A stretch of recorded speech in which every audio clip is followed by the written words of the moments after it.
ధవళేశ్వరం బ్యారేజీకి కొత్త గేట్లు నేడు అమర్చే పనులను ప్రారంభించనున్నారు ముఖ్యమంత్రి చంద్రబాబు నాయుడు. ధవళేశ్వరం ప్రాజెక్టు గేట్ల పనులను ప్రారంభించిన తర్వాత ముఖ్యమంత్రి చంద్రబాబు నాయుడు పోలవరం ప్రాజెక్టును సందర్శించనున్నారు.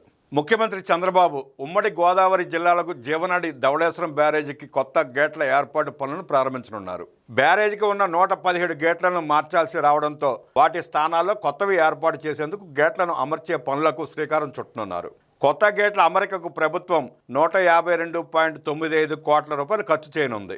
పర్యటనలో భాగంగా సోమవారం ఉదయం 10:25 ఉండవల్లి నుంచి బయలుదేరి 11 గంటలకు వేమగిరి గ్రామానికి చేరుకుంటారు. అక్కడ నుండి రోడ్డు మార్గాన సర్ ఆర్థర్ కాటన్ బ్యారేజ్ వద్దకు చేరుకుంటారు.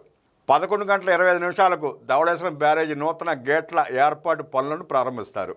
అనంతరం అక్కడ నుంచి ఆత్రేయపురం మండలం పిచ్చుకలంక గ్రామానికి 11:40 చేరుకుని రైతులతో సమావేశం అవుతారు. సుమారు గంట పాటు రైతులతో ముఖాముఖి నిర్వహించనున్నారు. అనంతరం మధ్యాహ్నం 1:20 పోలవరం ప్రాజెక్టు వద్దకు చేరుకుంటారు.